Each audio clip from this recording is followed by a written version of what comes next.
નમસ્કાર મિત્રો, આજે આપણે આવી ગયા છીએ ચારણિયા ગામમાં એક પ્રગતિશીલ ખેડૂતની વાડીએ. એને આપણે એક બેલેન્સર આપ્યું હતું ઘઉંમાં અને ખૂબ જ સરસ રિઝલ્ટ મળ્યું છે. તો આજે આપણે એ રિવ્યુ ખેડૂતના મોઢેથી જ સાંભળીએ. નમસ્કાર. નમસ્કાર. પહેલા તમારું પૂરું નામ આપો. હર્ષુભાઈ પુનાભાઈ હીરપરા, ગામ ચારણિયા. તમારા મોબાઈલ નંબર? 97 255 84 550. તમે આ ઘઉંમાં ટૂંકમાં આ પ્રોડક્ટ વાપરી? હા. વીઘે અડધો કિલો? હા, અડધો કિલો.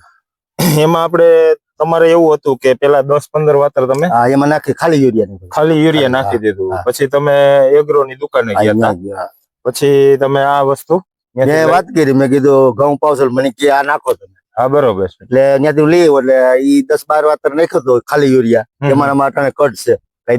કેવી આમ નજર સામી જોઈ શકાય? આમાં એકદમ ઘઉં કારા છે અને ઓના કરતા કાઠારા છે, ઓલા નિશાન. હા, બરાબર કટ છે.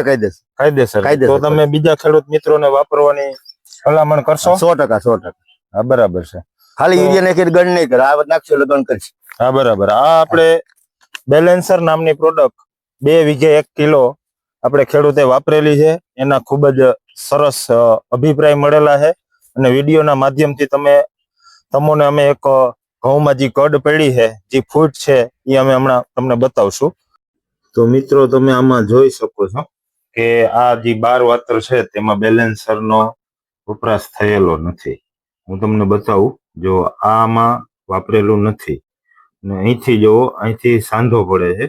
1 થી 2 ઇંચ અહીંથી ઊંચાઈ વધારે છે ઘઉંની અને એકદમ મસ્ત ફૂટ આમાં લઈ ગયેલી છે બેલેન્સરના હિસાબે. આગળના વિડીયોમાં મળતા રહેશું. જય હિન્દ, જય ભારત.